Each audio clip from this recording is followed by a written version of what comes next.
Good morning. I want to read you one passage here, and I'm almost compelled to read this because I feel like the words, at least to me, they're really deeply touching my soul. The translation specifically. So I'm not going to read the process of translation. I just want to get to the point. So this is the passage in the Bible that's Mark 12:30 and 31. Thou shalt love the Lord thy God with all thy heart, and with all thy soul, and with all thy mind, and with all thy strength. This is the first commandment, and the second is like, namely this: Thou shalt love thy neighbor as thyself. Now here's the translation, and this is really interesting. Let compassion unfurl from your inner womb for sacred unity, in the form that impresses you most deeply, inside or out. Send this love through your whole passionate self, your whole awakening subconscious self, your whole instinctive mind, and with all your life energy.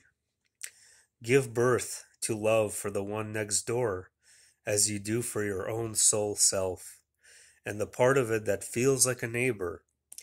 Give birth to compassion for the nearest yet unfamiliar aspect of yourself, as you do for the one outside who feels like a stranger.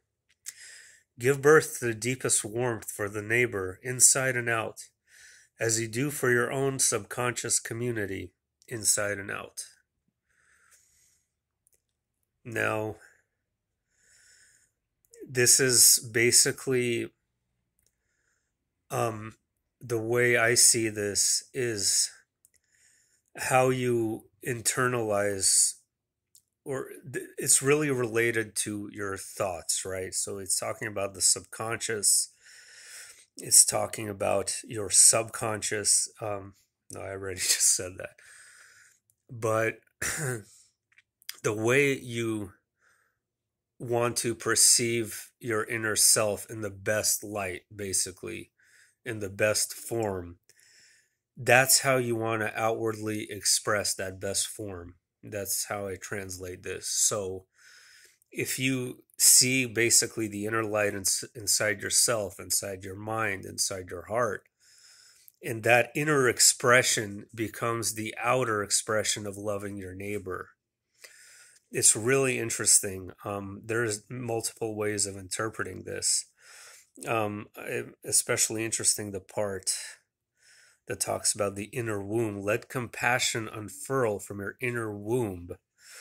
So that is your deepest self, your deepest aspect, the womb, your purest self is how I interpret that. Is really interesting. It's really deep, and I wish the whole New Testament was like this. Even though I have nothing against the New Testament the way it has its purpose as well, and it's beautiful too. Um, there's things that are missing.